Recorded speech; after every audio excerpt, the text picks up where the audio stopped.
Hey, it's the Trigger, Rich Bond Trigger. Welcome back for another 2 p.m. with Trigger Live. We're back on a Monday. Hope you had a great Veterans Weekend, got out, had some fun.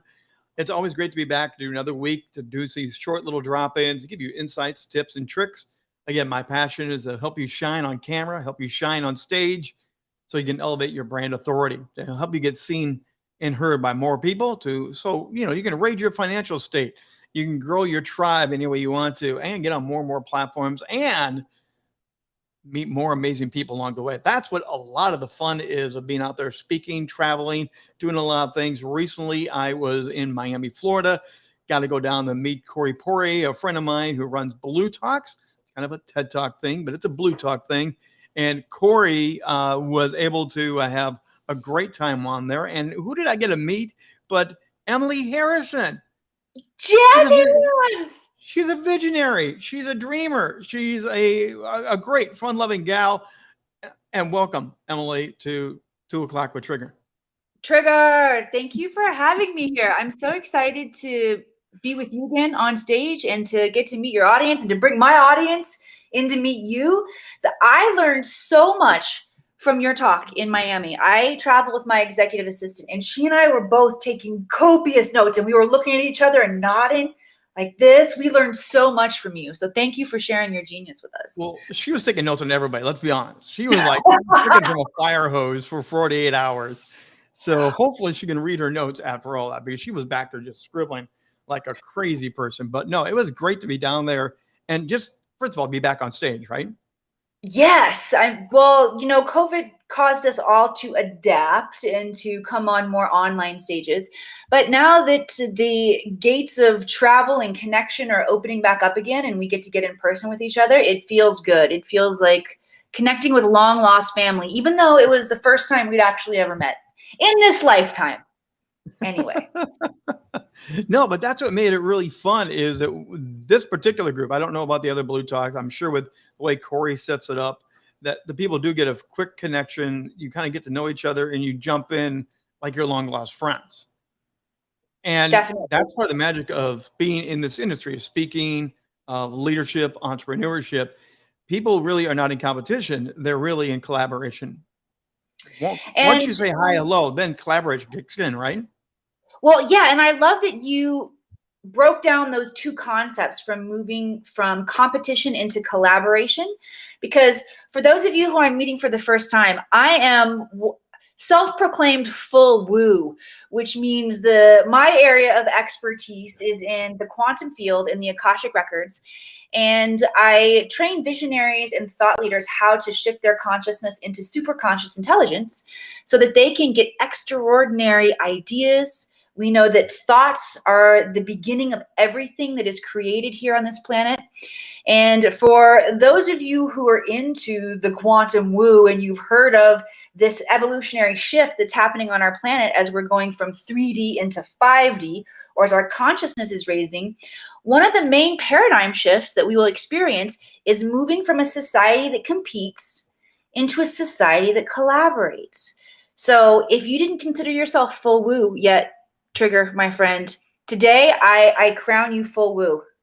Full woo. Yeah, Yes. I've always been a woo dreamer, visionary. So it was easy for me, but we had several woo people down there at Blue Talks, and it was interesting because you all had different slices and different views. But again, there was no competition. You guys all played in the same sandbox all weekend long. Yeah. Oh, you know what? The chills move through my body as you're saying that. Yep. Definitely all playing in the sandbox, building sandcastles together. So collaboration is a big part of everyone's success. And it was fun because I think I was the first one to do it live down there, and everyone caught me doing the live and like, oh, he's a genius. Wow, why aren't we doing that? And then people started to jump on camera. We started to photo bomb each other. And now, as I'm going to share screen here, this is where the real power is, everybody. You need to realize this is on Emily's Facebook. She did it just a little while ago, but Emily did a great job of elevating not herself, but everyone else. So talk us through this, Emily. What went through your head when you quickly put this together and put it out there for the universe on Facebook? Well, every time anytime I travel, and I'm actually going to start doing this on a day-to-day basis, not just traveling in special occasions, but I come up with a top 3. What were my top 3 memories of the day? And on this day, when we were all playing on stage with those letters, the Blue Talk branded letters, and I happened to say, let's get innovative with the letters. Let's reinvent and have fun. And when you turned that B into a trigger, into a gun, I thought, oh my gosh, this is perfect. Somebody snapped that picture, and I set an intention once I got that. I said, I want to use this for something really fun. And I wasn't really sure how I was going to use it until you invited me on, and I thought, ooh, I'm going to save it and I'm going to use it to talk about our live as we're going live. But that was definitely one of my top memories of that day, of us being on stage together, being playful, allowing ourselves to be fully expressed in who we were. And I thought, oh my gosh, how perfect that you, again, turned the B into, it's a water gun, people, because Trigger is very peaceful. He's a peaceful man. His water gun, or his gun of consciousness, his gun of good tips, right? And then the Hollywood in me came out, and I was like, I don't know how many of you all, I see a couple of my followers in the house here today, Cindy. Oh, and Jim. yeah. It's awesome. So if you know anything about my past in Hollywood, I was on CSI New York, and I did my own stunts, and I got shot. And I am really proud of my ability to get shot on camera and stage. So I had to recreate that as you were pulling out that water gun and you were shooting me. And so I went into my getting shot. And I love that we all, and I want to give props to Corey too, for creating an environment that invites self-expression and invites us to be comfortable and silly in all parts of ourselves, that we can just show up and allow our freak flags to fly. Well, and again, there's several different variations of that. She started off kind of mellow, then she went to full, like she is on that shot, and then she's halfway falling down. But and no one planned it. It was all just the spontaneous, the fun, the laughter, and then several of us have already shared the same story and put it on social media. It's not about Emily. It's not about me, and it's really about just, we're going to elevate and celebrate everybody. And that's one of the values that I have, is that through the media, through us being on stage, microphone, video, interview shows, we should be celebrating each other's success. Yeah. I mean, if Emily gets an award, if she gets another speaking gig and she's going to put it out there, don't just give a little emoji. Go give a little heartfelt, hey, how's it rocking? What's all going on? Give her actual feedback, and she will do the same thing, and it gets a snowball going. People get more traction when you celebrate more people and more activity. But too many people, Emily, I think, are just focused on themselves, and they just want to celebrate themselves. So what's good about celebrating yourself if you don't celebrate other people? Yes. And I mean, I think there's a natural evolution as more and more of us are coming out as experts and beginning to share what we're curious about, what we love, what has helped us in life.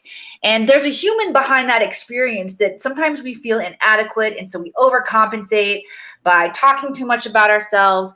We're moving through that phase. Congratulations, everybody. We're moving through the phase where we're getting grounded, we're getting more comfortable in who we are, and it feels more natural. It feels easy to celebrate other people. And what I've noticed is I still battle with that sometimes, of getting too much in my own head. Then I judge myself. But I feel like if I notice that that's coming up and I'm second guessing myself, I need to just get my attention off of myself and celebrate somebody else. Put my attention in a different place. And so if you notice that this is happening for you, if you are coming out as a thought leader, you're starting your own business, perhaps you have a message that you want to share from stage, and you notice that you're in your head about yourself and you're second guessing yourself and you've got all this self-worth stuff coming up, simply put your attention on other people. It can really begin to create culture within your community, within your tribe, of uplifting one another.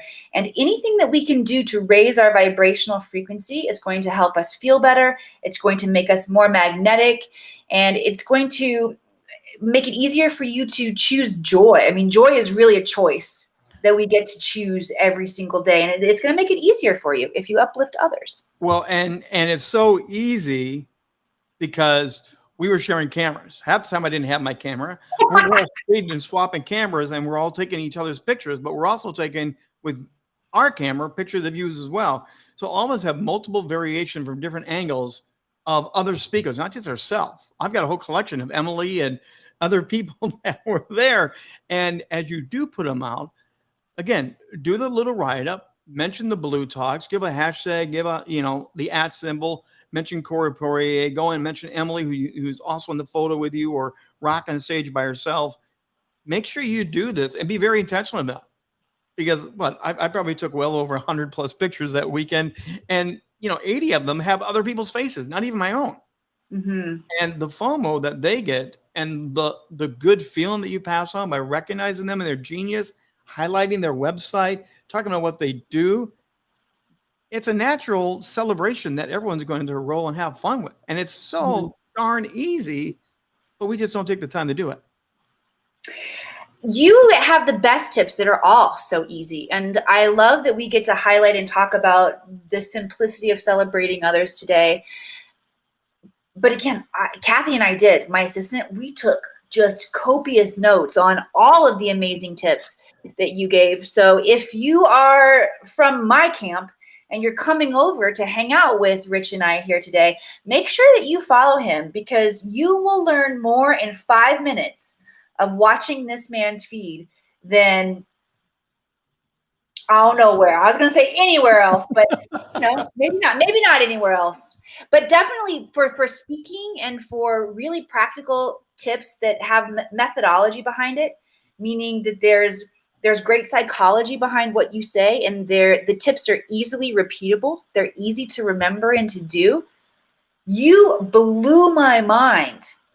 And I spent 20 years in Hollywood and being comfortable being in front of camera, but you have the goods, my friend. Well, okay, but let's let everyone know there's a difference between being Hollywood camera and live speaking stage. People do not realize how many cuts, takes, repurpose different camera angles, and you stay basically in the same spot. And they do it in small segments over and over again. You may do a long read once, but you don't do the long read over and over again. It's very truncated and cut up. On stage, you go for it. Yeah. And here's another difference is in Hollywood, I'm a puppet to somebody else's lines, to the writer, to the director. It's not me and my story and my genius. Yes, I'm putting my spin on it and I'm allowing that character to illuminate through my physicality and my emotionality. But when we're on stage and we're speaking, it's coming from the heart and it's coming from the guts.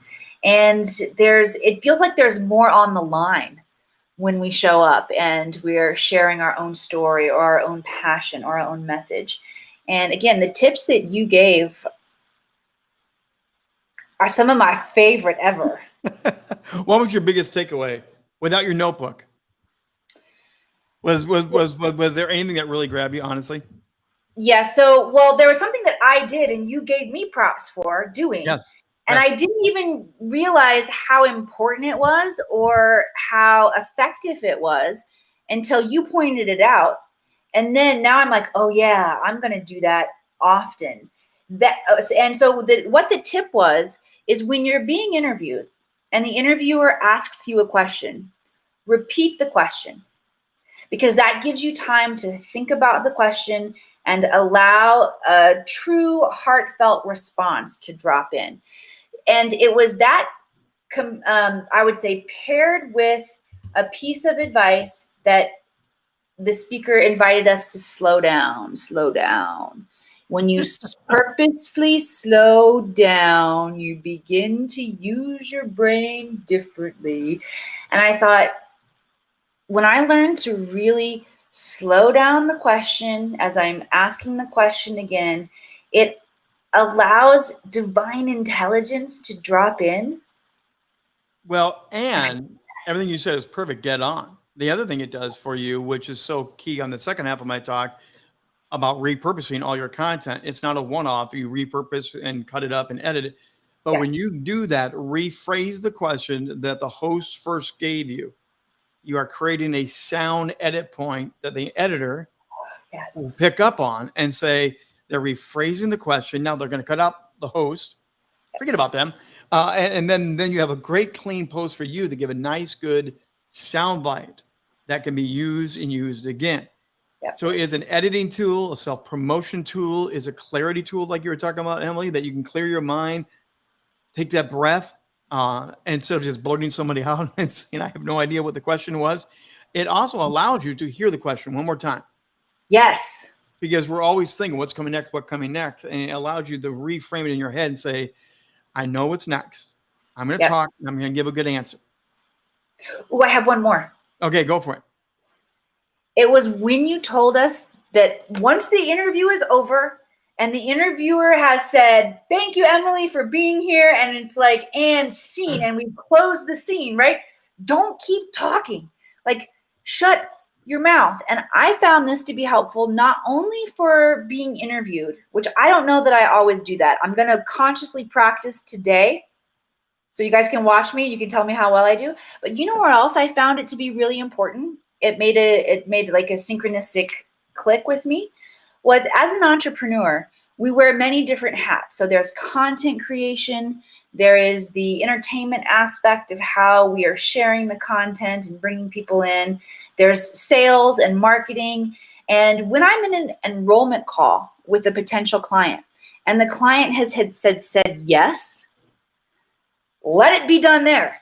Because sometimes I notice I keep talking at that point and I'm like, dude, you're going to talk yourself right out of the sale or this client enrolling with you and getting this sacred transformation that you're offering because you won't shut your mouth. Emily. You and I talked on that on lunch because it went to ha for you and you took that next level right there. It's so true. When you're working on marketing, on sales, when you're working with somebody and they say yes, close the deal. Thank them, be gentle, wrap it up, get the emails. But if you keep saying, well, let me tell you about one more feature, you can unravel a closed sale. Well, there's this extra bonus. Tell them about the bonus after you get the money and you got the deal done, or surprise them with the bonus. If they've landed the plane for you, get off the plane and close the cargo doors and walk away. Same thing with those interview shows and again, this is one of my pet peeves. I've done thousands of interviews. Is that people do that one final, thank you, everybody, or hey, everyone reach out. And you've already wrapped up. You've already announced who they are. You've already announced how to find them on social. You've already announced what their program is. And you've done it as the host. And they have to say one more thing. Let them shine on you at the end and just smile. That's all you got to do at the end of any interview is smile, let them wrap it up, and you have crushed the interview. You're already leaps and bounds of more people than you can imagine with that one little tip right there. Yes. So Emily, how can people get in touch with you? How can people find you and learn more about you? Well, you can go to the akashicacademy.com, find everything you need to find on our website. But if you're like me and you like personal reach out, send me a DM, send me a private message. I have a presence on Facebook, on LinkedIn, on Instagram. I just recommend you reach out personally and say hi. Let me know that you saw me on this show so that I can put the neural pathways together of where you came into my field. And let's start a real conversation, that real human conversation. Emily Harrison. And again, what's your specialty? What do you do exactly? My area of expertise, Rich, is in the Akashic Records.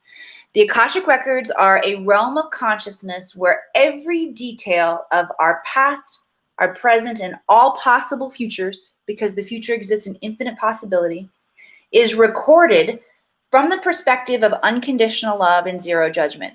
So it's a giant etheric library of every detail about your soul, about your business, about life here on this planet, about life off of this planet. And it works by asking questions. So we ask the questions that we want to download. And then through your superconscious intelligence and your imagination, which your imagination is not made up, by the way, you can download intelligence. So I train other visionaries and thought leaders how to tap into this space and ask the questions that are going to make the differences in helping them shift their health if they have health crises, whether it's emotional, physical, whether it's a health crisis of your business. We can tap in and get the information on why this is happening and what we need to shift, which healing is always a great thing. I think we have to bring ourselves into a state of health and wholeness first. That's really a big deal for humanity right now because we've lost the ability to self-heal. But Rich, my absolute favorite way to use the Akashic Records is once we've gone through that healing process, is tapping into creative genius and unleashing our creative genius so that we can innovate technology, medicine, paradigms and ways of being here. Like we talked about, giving up competition in favor of collaboration. There are new mechanisms and ways that we get to build society together. And that's my favorite way to use the Akashic Records. That's the amazing, the one and only Emily Harrison. And again, best way to find you. What's the best way to find you? Send me a DM. All right. There's only one of her out there. And so, hey, everyone, someday we're going to get Emily to come on appear on How to Rock the Stage show. How to Rock the Stage is every Wednesday night live. We stream it. It's a live audience, great, amazing guests, like when we get Emily on. Coming up this week, we are going to be talking about how to recession-proof your content. People are afraid of the money, the recession, the slowdown, the business, all this stuff. We're going to help you figure out how to recession-proof your content. We're going to go over to Europe, and Carlton's going to join me, and we're going to have a great conversation about how he's helping people plan now, have great content, go forward, so get the lead, the followers, the finances, all the things you need, and not be afraid of that horrible recession thing coming around the corner that people keep talking about. It'll be 7 o'clock Eastern time live. And again, go to LinkedIn, Facebook. You'll find that link and that post to come and get involved. If you ever want to learn more about me, as we mentioned earlier, Rich at richbontrager.net or rockthestagemedia.com. And we will be back, or I will be back tomorrow at 2 p.m. Eastern for another 2 p.m. with Trigger. And you never know who's going to drop in. You never, ever know. So thanks for the amazing new people that dropped in today. I was seeing the hellos, the highs, the loves. Appreciate that, everybody. And Emily, any final words before I take away your last word? No, I said, are you kidding me? I'm doing my best to keep my mouth shut here so that I can nail this last part. Emily Harrison, thank you very much for dropping in today. And I'm the Trigger, Rich Bontrager. We will see you tomorrow, 2 p.m. with the Trigger live.